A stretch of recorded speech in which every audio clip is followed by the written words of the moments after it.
Muy bien, bueno, y hace días que les venimos diciendo los días que quedan para el balotaje, ¿no? Hoy me quedan 9 días para el balotaje del 30 de noviembre. Quizás con otros números el 26 de octubre, hoy estábamos en otra situación, indudablemente, pero aquellos números que cayeron muy, pero muy bien para una fuerza política y que cayeron como un balde de agua fría para una de ellas y no colmando las expectativas, ni mucho menos para la otra, que estaban del otro lado, indudablemente que esto parece que es un mero trámite. Entonces, vamos a ver si es así, tal así, o cómo lo ve el presidente del Frente Amplio de Canelones, Mariano Bianchino, a quien saludamos y agradecemos la visita. Buen día. Buen día. Es un gusto, como siempre, que me reciban. Me siento como en casa, no solo porque el mate es rico, sino por la calidez. Tú sabes que esa era la primera pregunta que te quería decir, que te quería hacer, porque yo estoy en falta contigo, el tema del mate. ¿Cómo está hoy el mate?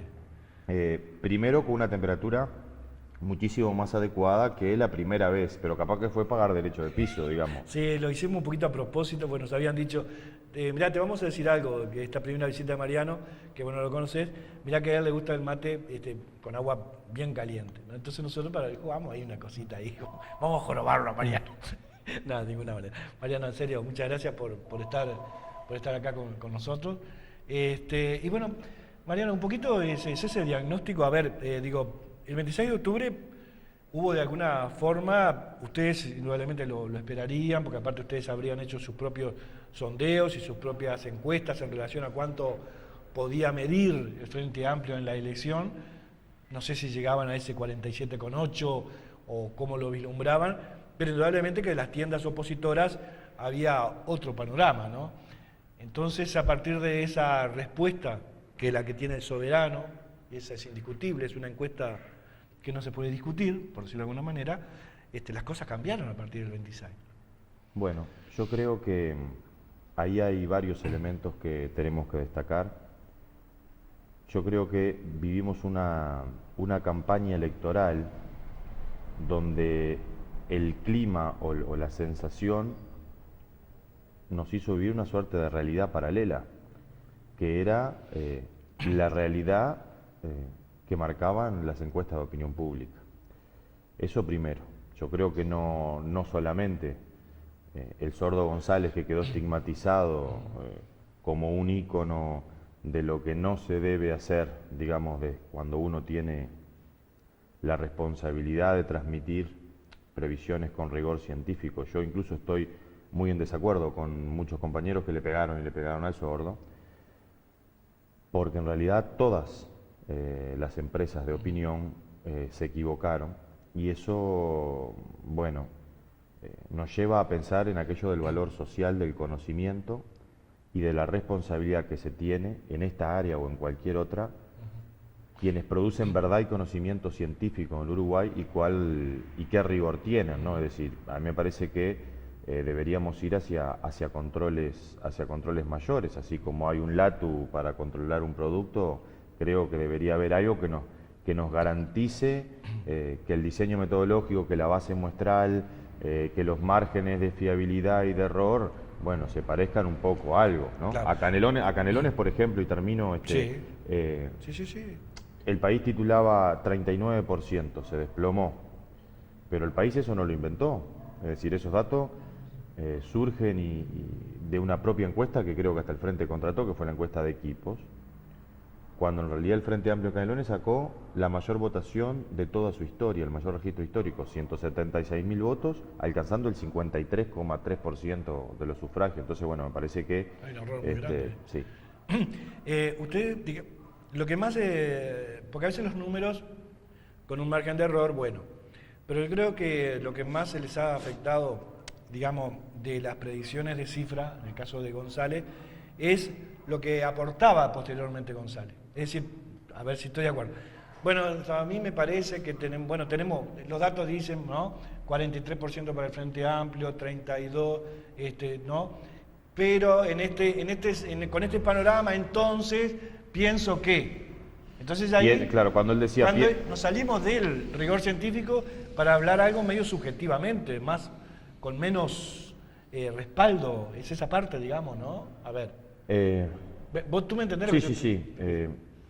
Digamos, las construcciones cuantitativas, matemáticas o Ahí está. numéricas, proyectadas en política, no tienen la misma neutralidad que tendrían cuando uno es ingeniero y tiene que hacer un puente o una represa. Claro. Porque el margen de interpretación es mucho mayor porque se apuesta a lo discursivo, a una construcción Claro. desde el punto de vista simbólico, desde el punto de vista de los símbolos, desde el punto de vista ideológico, se diría en Sí. términos más clásicos. Ujú. Porque si yo hago una interpretación muy personal de los algoritmos que me da la resistencia del hormigón para hacer un puente y el puente se cae, yo voy en cana. Ni hablar. ¿No? Sí, sí. Ahora, bueno, me parece que en política, yo, yo durante muchos años asistí a la Facultad de Ciencias Sociales realizando la carrera de Ciencias Políticas y en aquella época se debatía si había una ciencia neutra de valores, lo que llamaba una ciencia free value, por decirlo en los términos anglosajones del momento, o si no, o si toda construcción científica era también una construcción política. Lo de González me parece que diciendo, bueno, no ha puesto ni una hamburguesa, Sí, claro. ahora ha puesto un caramelo, Sí, sí, sí. es absolutamente seguro que la coalición de izquierda no obtendrá la mayoría parlamentaria. Bueno, parece que es como zafarse un poco. De todas formas, reconoció su error y dijo que había sido uno de los golpes más duros de su vida. Sí. Y me parece que está bien, suficiente. Me parece que, Claro. que pegarle No, ni hablar. en el piso, me parece que eso. No, está perfecto. Además, al reconocer el error, indudablemente eso es válido, ¿no? Eso ni hablar. Bien, bueno, a partir del nuevo escenario del 26 de octubre, indudablemente estamos, digamos, con números bastante parecidos a los del 2009, por decirlo de alguna manera, ¿no? O sea, punto más para uno, punto menos para otro, pequeñas fracciones. Y la resolución del 2009 fue por un margen de cerca de un 10% en el balotaje, ¿no? 54 con algo, al 45 con algo, ¿puede ser? Sí, ¿a qué hace referencia Claro, tú concretamente? de la de octubre a la de noviembre, digamos, cuando 2009. seguro. Bueno, yo creo que ahí hay un fenómeno muy interesante donde posiblemente el Frente Amplio, por ahora, porque todo esto es frágil y sujeto a las condiciones históricas y políticas del país, Sí. está derribando algunos mitos. El primero de ellos es que hay un desgaste inercial, inexorable, que es como una ley de hierro, que independientemente de la gestión, de lo bien que pueda estar la población, de la transparencia del gobierno, tiempo en el gobierno, estar en el gobierno más tiempo es igual a un desgaste y a una baja de la votación. Que no Y puede repetir más de 2 gobiernos consecutivos. pero el Frente Amplio no perdió, en 10 años prácticamente no perdió votos. No perdió votos. En 10 años de gobiernos que tuvieron una situación difícil del país en el primer gobierno, Sí. digamos, que no fue ni más ni menos que la reconstrucción de la producción nacional, la reforma progresiva del Estado, la cuestión de recomponer el tejido social de un Uruguay fragmentado, un Uruguay que tenía tasas balcánicas de emigración, solo comparable a los países de la ex Yugoslavia o los países de refugiados. Y en este segundo periodo, una situación mucho más estable desde el punto de vista económico, pero con un paquete de acciones legislativas que inició el gobierno de Pepe bastante arriesgada, bastante innovadora. Que uno podría decir, bueno, un gobierno que en un año regula el cannabis, despenaliza el aborto, garantiza el matrimonio igualitario, establece la ley de responsabilidad penal empresarial, la fertilización asistida, comienza a tocar intereses, pone un impuesto a los grandes propietarios de tierra, podría haber generado algún tipo de rechazo, de resistencia. Sin embargo, y me parece que el presidente de la República y la legitimidad y prestigio que ha ganado en estos últimos tiempos ha sido un factor decisivo. Así que eso es como el primer análisis, ¿no? No siempre se pierde o se desgasta. Ni hablar. Indudablemente que la locomotora o una locomotora ha sido Mujica, ¿no? Como tú bien lo decís, por su impronta, por su forma de dirigirse, por su por sus salidas también, así como te digo una cosa, te digo la otra, pero que a su vez él después refrenda con hechos, qué sé yo. Creo que la participación de Mujica, sobre todo en el último tramo, ¿no? En el último tramo de la campaña de octubre, bueno, los hechos se están dando de que, por ejemplo, el MPP se ha alzado, digamos, como como la fuerza dentro del Frente Amplio, la más importante, ¿no? ¿Cuánto le ves de peso a Mujica en este hecho de que el Frente Amplio haya podido mantener esa cantidad de votos más o menos de la anterior elección y de la primera también? En realidad el peso no lo veo por su involucramiento en la campaña. Yo creo que lo veo en función de lo que representa, tanto nacional como internacionalmente, y del afecto que se ha ganado en la población y del respeto, me parece producto de la transparencia de su gestión, pero también de su ejemplo de vida, ¿no? Es decir, de ser y de parecerse a lo que uno dice. Pero nosotros, por ejemplo, vamos a suponer a nivel de Canelones, ¿no? Habiendo en el periodo pasado, digamos, la composición de la bancada de parlamentarios de diputados de Canelones fue mucho, digamos, creo que el abanico fue bastante más mayor, equilibrado. más equilibrado. Sin embargo, se notó una polarización, por ejemplo, del espacio 609 con 5 diputados, ¿no? Por ejemplo, en zonas como acá, por ejemplo, en el noreste y Santoral, que a veces están un poco postergadas, ¿no? Incluso a veces por los políticos.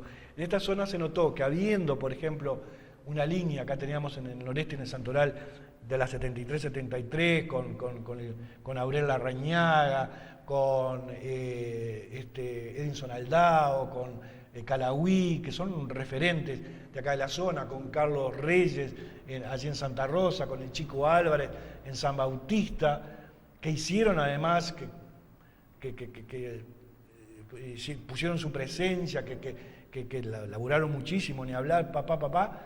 Resulta que después, cuando se abren las urnas, incluso acá, en la 609, entonces uno queda con ese pensamiento de que cuánto más o menos fue el hecho de, por ejemplo, de ver en muchos lados algo así de Mujica, ¿no? Esa imagen de Mujica, creo que era así, no sé cómo, que ya el hecho de esa imagen, cuánto habrá repercutido en el momento que la gente fue y tomó una lista y hizo así, tomó esta lista, ¿no? Es muy subjetivo. Sí. Bastante. Pero no sé. A ver. ¿Cómo lo analizas tú? Sí, a mí bueno, primero lo primero. En realidad, como decían los latinos viejos, Vox Populi, Vox Dei, ¿no? La voz del pueblo, la voz de Dios, como una forma de aquellas primeras viejas democracias griegas. Por lo tanto, el resultado es inapelable. Ni hablar. Yo tengo la sensación de que el Pepe fue muchísimos más años, casi toda su vida, un dirigente, primero Tupamar o luego de la 609, que no creo que por poner una banderola o lo que sea con la imagen haya sido decisivo. Me parece que lo asocian casi naturalmente con eso.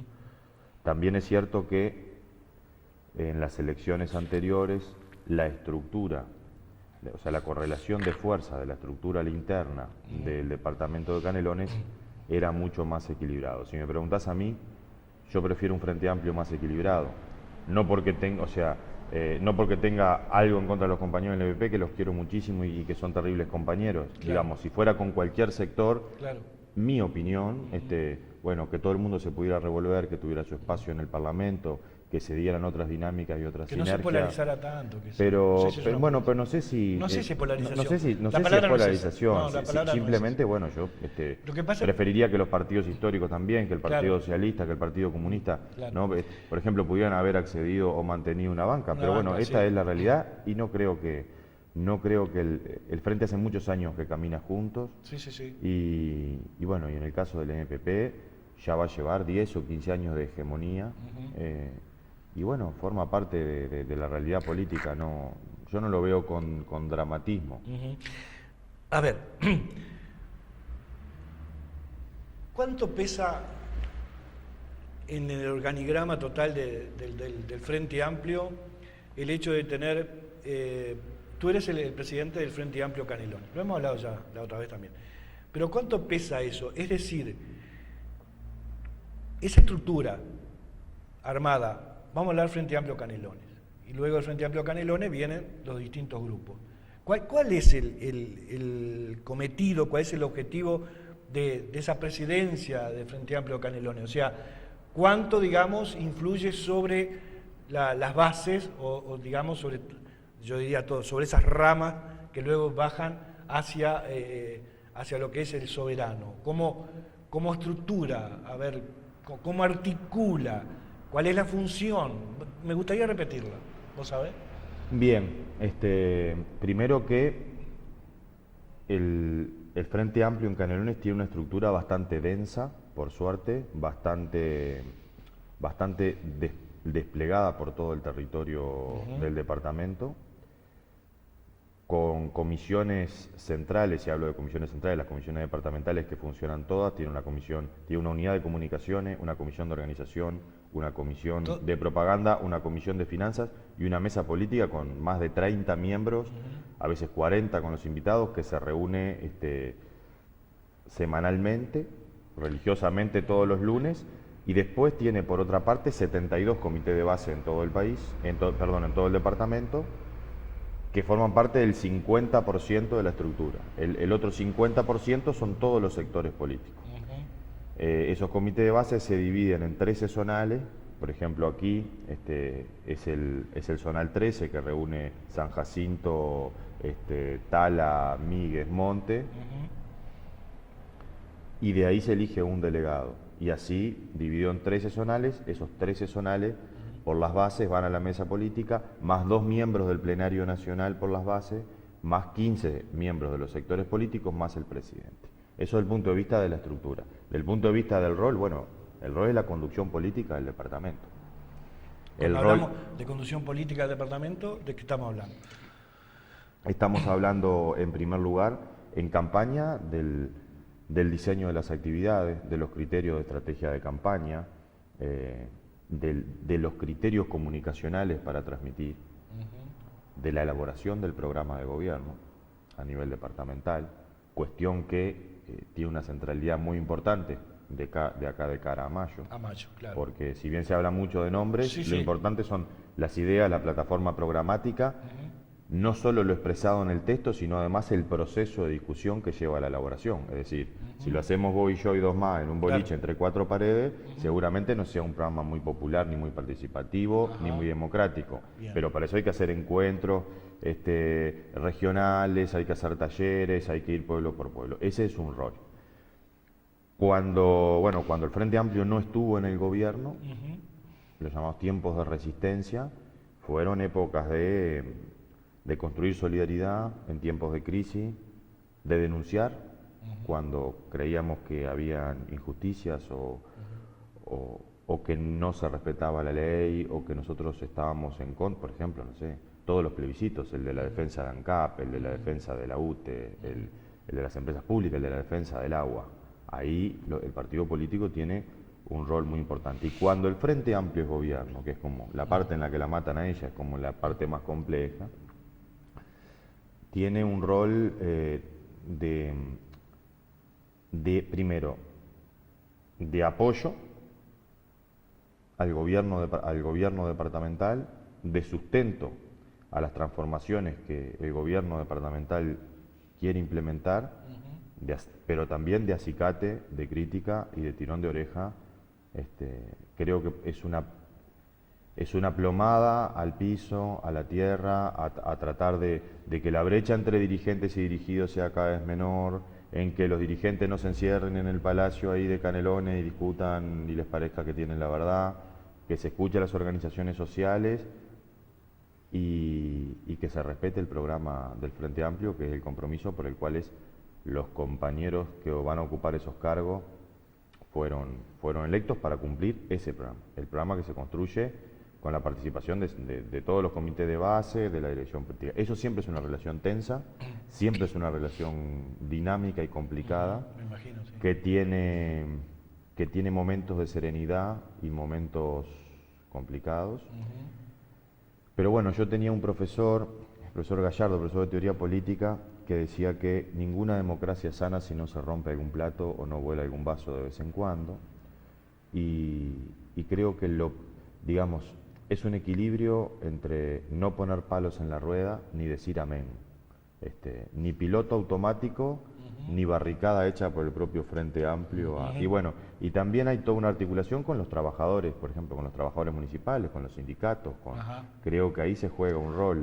Cuando se habla, por ejemplo, justamente de que los sindicatos o que los principales dirigentes sindicales, bueno, también tienen su...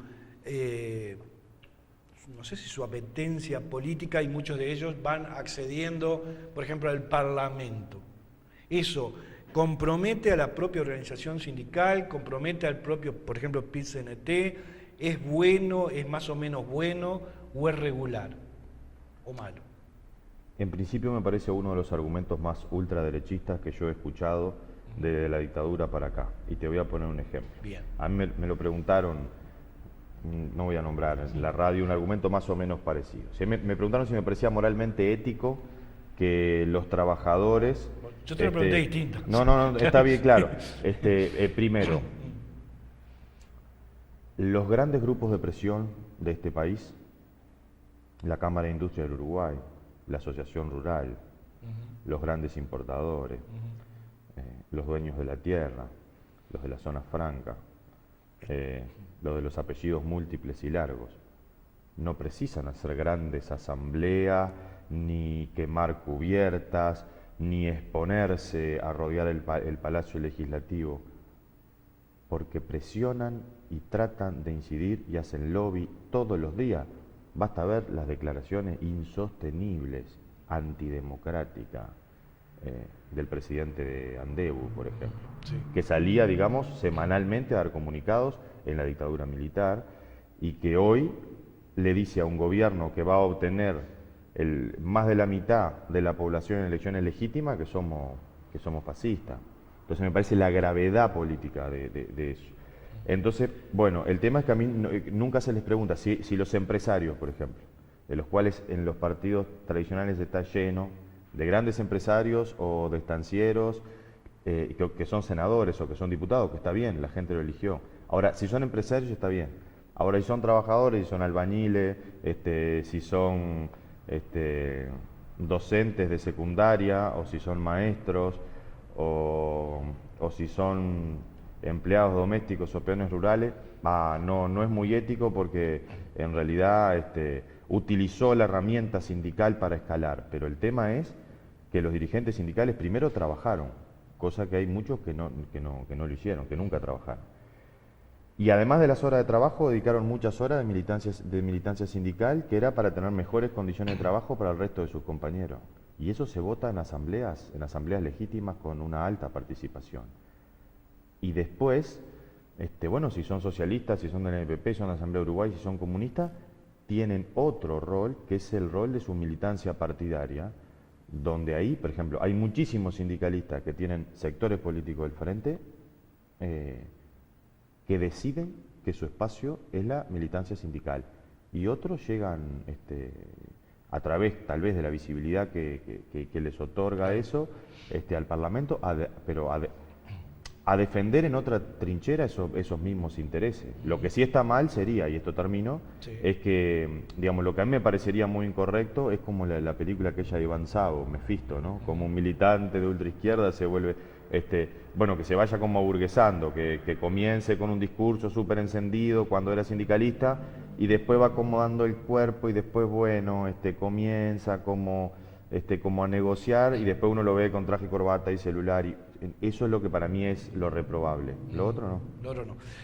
Quizá también se le mira desde el punto de vista de que los sindicatos podrían estar mucho más alineados al gobierno, el gobierno que es a su vez de izquierda, y que de pronto aflojen en la búsqueda de, digamos, de los logros para para sus compañeros, capaz que por ese lado también. Que, como tú decías, no decir amenana a todo, ni tampoco, capaz que por ese lado, no sé, o no. Bueno, Que la gente lo pueda visualizar. está bien, el PIT-CNT tiene una frase que creo que lo sintetiza, que dice independencia de clases siempre, ahora indiferencia no. El movimiento sindical uruguayo vino de su mayor desmantelamiento histórico a partir de la desconvocatoria permanente por parte del presidente Lacalle, hijo del actual, padre del actual candidato a la presidencia de la República por el Partido Nacional, que tuvo 3 o 4 grandes líneas de acción. Vender todas las empresas públicas, no convocar jamás a un consejo de salario, desconvocarlo, o sea, que los empresarios se arreglaran con los trabajadores. Entonces, si vos eras un cajero del supermercado y te tenías que enfrentar con Henderson, el dueño de tienda inglesa, te invito para bailar. Y, y además se ve en los salarios. Es decir, no es un tema de que sienten la bandera del Frente Amplio y van... Bueno, si vos no tenías ninguna instancia para negociar, si tu sindicato creció un 60 y pico % en afiliados, si hay casi 800.000 uruguayos, 830.000 uruguayos que ingresaron al mercado formal de trabajo, es decir, que tienen un aguinaldo, que se van a jubilar algún día, que aportan al Estado, que tienen derecho a licencia médica, a una licencia por enfermedad o a vacaciones. Bueno, los sindicatos no pueden estar indiferentes a eso. Si un maestro ganaba 6.000 pesos y cuánto ganaba un policía y lo que ganan hoy, quiero decir, hay que ver lo que fue la larga huelga de la construcción allá a fines de los 90, a mediados de los 90. ¿Y cuánto gana hoy un obrero de la construcción? Entonces, bueno, me parece que lo que está en juego es eso. A mí no me cabe la menor duda que si algún día el Frente Amplio en o en algún futuro de gobierno en algún momento lesiona los intereses de los trabajadores, yo creo que el Palacio Legislativo va a estar lleno de albañiles y de obreros tirándonos piedras, y me parece que va a estar bien eso también. Claro. En los últimos días se ha dado, digamos, algunas situaciones como, por ejemplo, la reunión de Tabaré Vázquez con el diputado Amado, otras reuniones también, otros movimientos dentro del Partido Colorado, otros acercamientos. ¿Cómo lo ves tú? ¿Esto es, digamos, una táctica de alguna manera para llamar a ballistas y llamar a wilsonistas? Esto es, algunos han dicho, que he escuchado en los últimos días, de que cuidado porque se está desmembrando los partidos políticos en Uruguay y vamos hacia... ¿Hacia qué? No sé, un monopartido, ¿cómo se puede decir? Claro, hay... Atención Uruguay. Ahí El va. Frente Amplio se quiere quedar con todo. Claro, el tema es que el Frente Amplio, sí, sale con osos rojos y va con los tanques de Moscú a la casa de los canarios de Canelón Chico, por ejemplo. Unipartidarismo. Claro, un partido único. Partido único. Ahí va, un partido único. Vamos a los soviets. Al estilo, sí, todo el poder a los soviets. Yo ya estoy leyendo a Lenin. Claro, sí. Es más, yo te traje una aplicación de celular para que puedas leer a Lenin. La apretás, te dormís de noche y ya salís. Ya está barato porque el otro día salgo. Ya salís con la hoz y el martillo. No, te agradezco mucho. Es una locura, digamos. A ver, primero, Te dice bien, Chiro. Hablar de la incorporación de personas que sintieron que en los partidos tradicionales no tenían lugar porque los partidos tradicionales comenzaron a no expresar o a no representar sus anhelos o sus intereses o sus sueños, hablar de la historia del Frente Amplio. El Frente Amplio, en el 71, incorpora figuras del más alto nivel del Partido Colorado. Incorpora a Rodríguez Camuso, incorpora a la negra Alba Roballo, incorpora a Selmar Michelini. Y a todos, eso por decir los ilustres, pero junto con ellos un conjunto de dirigentes ballistas desconocidos. Por lo tanto, no es de hoy. No es de hoy, en primer lugar. En segundo lugar, uno puede tener el apellido, uno puede ser Valle, pero uno puede cometer un parricidio ideológico, es decir, matar las ideas de tus padres o de tus abuelos. Si uno leyera el pensamiento de Domingo Arena o se pusiera a estudiar detenidamente las leyes de vivienda obrera que implementó el joven Julio César Grauer, un radical, un hombre comprometido con los trabajadores y con los más desprotegidos del país.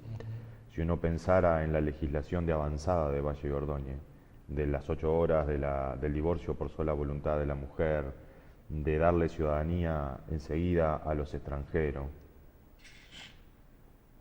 de un Estado pensado como un Estado protector de los débiles, de los desamparados, de los que sufren, creo que encontraría bastante similitud con el programa y con lo que el Frente Amplio lleva a cabo. Es decir, el vallismo fue la primer socialdemocracia del mundo. Primero se llamó vallismo y después en Europa los gobiernos nórdicos, los suecos, los noruegos, tuvieron socialdemocracias. Es decir, estados que le sacaban más a los que tenían más y que implementaban seguros de desempleo, que implementaban un sistema de salud, bueno, en el caso de los nórdicos, un sistema de salud totalmente público, donde la gente no tuviera que pagar, donde el Estado, bueno, trataba de ayudar a los que estaban más jodidos, porque en el fondo la ideología es como un concepto entre solidaridad o individualismo. Yo creo que las ideas llevadas a cabo en los 90 son la expresión legislativa y política de dirigentes políticos que creen que cada uno se debe arreglar como pueda. Podríamos hablar de Adam Smith, de John Locke, de los fisiócratas, de los primeros liberales del siglo XIX, pero en el fondo los recursos son infinitos, todos partimos de la misma base y corremos una carrera. Bueno, Luis Valle, el propio Tomás Berreta, Grauer, que murió asesinado en la dicta blanda de Terra, esa dicta blanda que fue dada por un cuartel de bomberos dirigida por su cuñado, que era ni más ni menos que Valdomir, y con el apoyo del herrerismo, asesinado Grauer, un legislador joven, ahí en la ruta a Pando. Bueno, me parece que esas largas líneas de duración de la historia permanecen. Entonces el pasaje de colorados que sienten que por ejemplo, que el Partido Colorado se ha transformado, como ellos mismos lo dicen, en el bordaberrismo, y que el bordaberrismo no los representa ni siquiera a ellos que estaban en la lista de Bordaberry, y bueno, bienvenido. Y además también para aprender nosotros, porque yo creo que a veces la izquierda uruguaya tiene un exceso de intelectualización, y la izquierda uruguaya a veces puede pecar de hermética, o durante muchos años, por eso durante 70 años no nos votó nadie, de estar como un poco aislada en la sociedad creyendo que tenemos la razón un poco, ¿no? Como que nosotros, digamos. Y me parece que sentarse a matear en un ámbito, conversar con paisanos que vienen de otras tiendas políticas y que por ahí piensan distinto, nos mejora como organización política, pero también como persona. Muy bien. Bueno, Mariano, creo que tendríamos para continuar esta charla hasta... Podríamos hacerlo. Pero... Me tenés que dejar pasar los chivos de las actividades. Qué barbaridad. ¿Podemos, señor director, dejarle pasar los chivos? Con mucho gusto, Mariano. Pero viniste a pasar chivos hoy. No, es que hoy está... una entrevista para después decirme que vas a pasar los chivos. No, yo pensé que era lo primero que me iba a preguntar. O sea, tengo a Tabaré Vázquez y a Raúl Sendique en Soca, en Empalme Olmo y en Barros Blancos. Y vos a ver, vamos adelante. No, va a estar Tabaré y Raúl Sendique hoy en Soca a las 18 horas. En Empalme Olmo. Es casi mi pueblo, Soca, te voy a decir. Bueno, invitado, a las 6 de la tarde en Soca, a las 7 en Empalme Olmos. También es casi mi pueblo, Empalme Olmos. Quiero mucho el ferrocarrilero de Empalme Olmos. Bueno. Tengo tíos allí. ¿Qué podemos hacer por mis tíos, por ejemplo? No, eso pregúnteselo a otro que esté sentado acá. Eso de traiga al tío y eso me suena, está bravo. ¿Le suena mal? Y está bravo. Y termina en Barros Blancos a las 20 horas y en Las Piedras un banderazo enorme a la misma hora y en San Bautista a las 9:30. Eso es hoy. Hoy. Doy fe de que la gente del frente estaba trabajando anoche allí en Soca, estaban armando todo, así que esa gente está hecha la convocatoria. Está organizado. Va a estar el Tavo y Raúl por ahí. Bien. ¿Algo más ahí tenemos? No, nada más. Me quedó había un dirigente, no lo vamos a nombrar, nada, ¿no? Hace muchísimos años, en Cerro Largo, cuando viste, ahora yo te dije esto, que tenía dos tipos de tarjetas. Entonces él era principal, el intendente, lo que fuera. Entonces venía una persona y decía, mira, tengo mi tío, ¿no? Entonces él le daba andá y hablá con fulano. Entonces, ¿cómo era la tarjeta? Hablar con fulano. Entonces vos ibas a hablar con fulano. ¿Cómo te daban el empleo, sí o no? ¿O cómo te daban lo que vos necesitabas? Porque habían dos tipos de tarjeta. La que a él le interesaba que sí era esta tarjeta. Ponele, blanca. Sí. Ponele. Si él no quería que le llegara a esta persona, le daba otra tarjeta. El que la recibía veía si era sí o era no. No sé si está claro. Sí, digamos, el binomio del curro, digamos, por Ahí decirlo está. de alguna manera. No, sí, yo lo único que recuerdo es el tema del teléfono, que ahora la gente se olvida, Se ¿no? olvida. Porque uno se tropieza y te tiran un teléfono por la Por cabeza. supuesto. En mi casa demoramos 16 años en hacer el trámite por teléfono. Por teléfono. Claro. Sí. Si no tenías la tarjeta, mi padre era almacenero, sigue siendo almacenero hasta el día de hoy, era un criminal para el Estado porque era miembro del Partido Socialista. Claro. Entonces claro, yo me di cuenta que estuvimos esperando 16 años porque mi madre un día se enfermó de cáncer y no tuvimos cómo llamar. Y nosotros esperamos 16 años el teléfono. Yo creo que entonces mi padre le levantó el escritorio a un hombre muy gordo y muy soberbio que había allá en Antel y se lo partió por la cabeza. Entonces me parece que hay que pensar en aquel Uruguay donde la luz se cortaba a cada rato y donde te podías morir si no tenías un teléfono. Pero bueno, yo creo que eso lo ha visto la gente también. Mariano, muchísimas gracias por tu visita. Nos estamos reencontrando en cualquier momento y bueno, evaluamos esto que va a pasar el próximo 30 de noviembre y luego vamos de cara a lo que es las departamentales de mayo. Lindo viaje. Lindo viaje, pero ya nos Gracias. vamos en otro momento. Muchas gracias a ti. Mariano Bianchino, presidente del Frente Amplio Canelones, acá conversando de todo, con toda la audiencia de nuestra gente. Nos vamos al corte, vamos a Uniones RL, el placer de viajar y a vuelta de página venimos con la parte final del programa. Dale que va.